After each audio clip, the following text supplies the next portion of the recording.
Capítulo 2. O último a chegar. Passava das 19 horas. Várias crianças brincavam na praça, correndo umas atrás das outras sob os olhares atentos de suas mães. Os adolescentes trocavam olhares e sorrisos. Jovens se enamoravam nos bancos que ficavam nos locais mais afastados e escuros. E os idosos fofocavam enquanto aguardavam a missa das 19h30. Era uma calmaria em um ambiente bucólico, em um bairro afastado do centro da cidadezinha de pouco mais de 15 mil habitantes, localizada em um estado de pouca relevância. Era uma cidade boa para se viver. Pouca poluição, baixa criminalidade, no máximo alguns roubos de celulares. Raramente acontecia algo mais grave como homicídio ou assalto a banco, tornando-se o assunto principal da cidade por semanas a fio. A fábrica de cimento era a única indústria da região e garantia emprego e renda para manter a cidade funcionando corretamente, mesmo enquanto o resto do mundo estava passando por uma crise financeira. Um lugar maravilhoso para se viver quando comparado com os grandes centros urbanos, metrópoles e outras formas de aglomeração humana. Talvez, por causa de toda essa calmaria, ninguém estivesse preparado para uma mudança repentina de situação. Uma das crianças que brincava parou de correr e ficou olhando para o lado da praça. Ao ver que ele tinha parado de correr, seus coleguinhas de brincadeira foram ver o que havia acontecido. Mas ele não dizia nada. Apenas apontava para um local onde começava a se formar uma distorção na luz, semelhante a uma ilusão de ótica. Parecia que tinha água flutuando. Aos poucos, aquilo foi chamando a atenção dos adultos, que se aglomeraram em torno das crianças. Todos estavam admirados com aquele fenômeno. Porém, cada um expressava reações diferentes. As senhoras de idade se benziam, os jovens tiravam fotos, as mães buscavam seus respectivos filhos em meio à multidão que ia se formando, até alguns carros que passavam na rua pararam para ver o que estava acontecendo. Era uma situação tão diferente, talvez única, que a mistura de medo e curiosidade era incontrolável. Alguém até mesmo tomou coragem e se aproximou da massa de distorção que se formava. Ao cutucar com um graveto que encontraram no chão ali perto, nada aconteceu. Todos que assistiam ficaram mais aliviados, mas alguns ainda diziam que aquilo podia ser perigoso. Após tocar a massa com o graveto, o rapaz estava se sentindo incrível. Ele foi o primeiro a ter coragem de tocar aquilo, e ao mesmo tempo lhe passava na cabeça as coisas horríveis que podiam lhe ocorrer, com base, é claro, nos filmes que já tinha assistido. O jovem estava prestes a se voltar para a multidão e declarar que tudo estava bem, quando um som de descarga elétrica ecoou como se estivesse saindo do estranho fenômeno flutuante.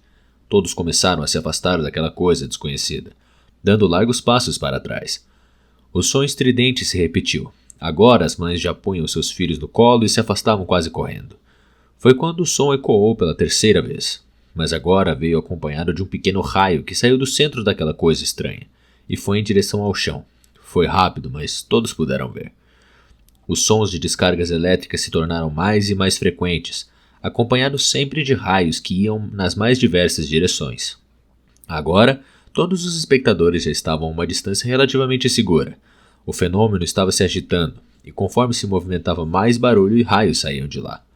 Era como se algo estivesse lutando para sair daquele lugar.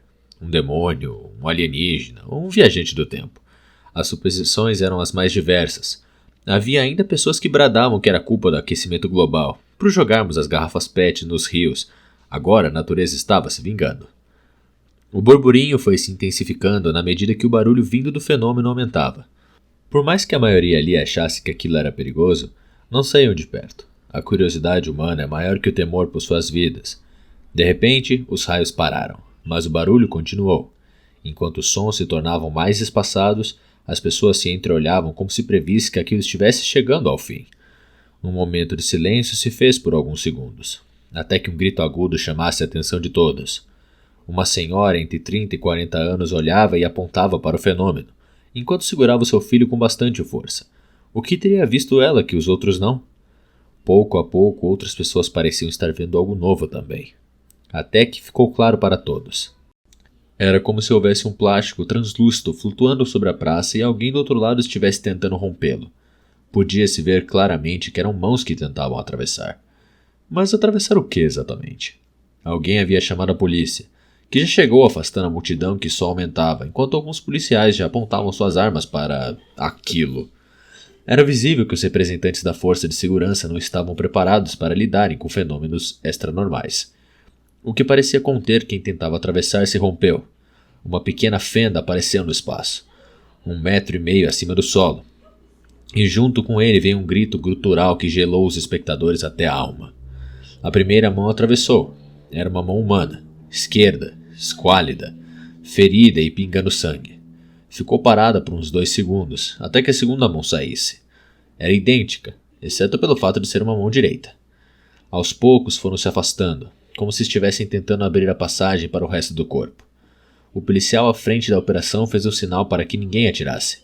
Todos entenderam que, ao que tudo indicava, era um humano, e se não fosse, não haviam garantias de que armas humanas seriam capazes de protegê-los.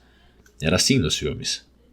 Quando as 2 mãos se afastaram uma da outra, surgiu uma cabeça humana. Pelo menos parecia ser. Aos poucos, o corpo foi se revelando. Sua expressão era de dor e agonia, como se estivesse fazendo um esforço absurdo para sair. Uma figura aparentemente humanoide se revelou por completo. Tinha cabelo e barba longos e bagunçados. Sua expressão ainda estava escondida pela distorção espacial e as sombras causadas pela má iluminação pública. O primeiro pé tocou o solo. Estava descalço, sujo, imundo para ser mais exato. O segundo pé veio em seguida. Agora a figura coberta de sujeira e sangue estava por inteiro fora enquanto o fenômeno se fechava rapidamente atrás dele. Não era tão alto, nem muito baixo.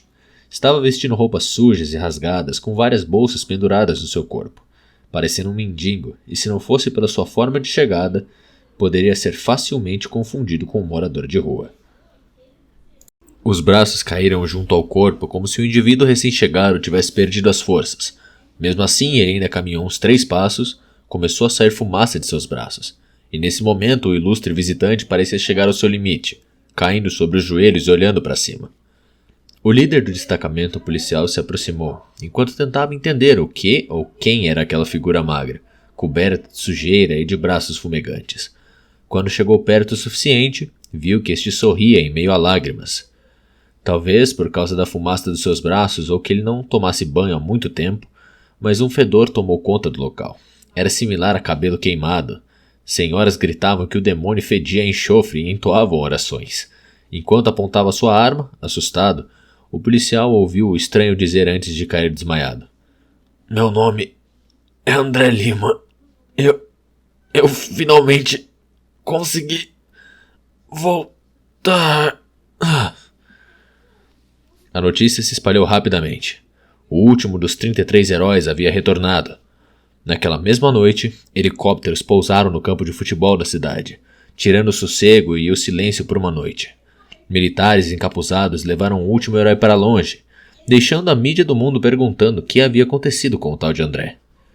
Os poucos registros fotográficos de sua chegada tiveram seus direitos de uso comprados por valores exorbitantes, mas não demorou muito até que a justiça embargasse a veiculação das imagens. Mais de 2 meses se passaram e as pessoas voltaram à monotonia de suas vidas, esquecendo quase que totalmente a chegada daquele homem misterioso. Os canais de notícia pararam de questionar quem era ele e onde ele estava. O mundo mais uma vez voltou à rotina normal, como se André nunca houvesse existido. Ninguém, em nenhum momento, havia se perguntado o que mudaria no mundo com a chegada dele. Ou talvez alguém tivesse pensado nisso. Em uma sala de treinamento estavam 3 pessoas discutindo exatamente isso. O destino de André. Mesmo após o mundo inteiro esquecer. Não posso concordar, disse o loiro. Nem eu, o de cabelos pretos comentou. Vocês sabem muito bem o que a chegada dele significa, a ruiva disse entre dentes. Agora que alguém conseguiu atravessar sem uma chave, esse mundo está em perigo também. E o que vai fazer? Perguntou o loiro. O que deve ser feito para proteger as pessoas? Somos heróis, afinal, não somos?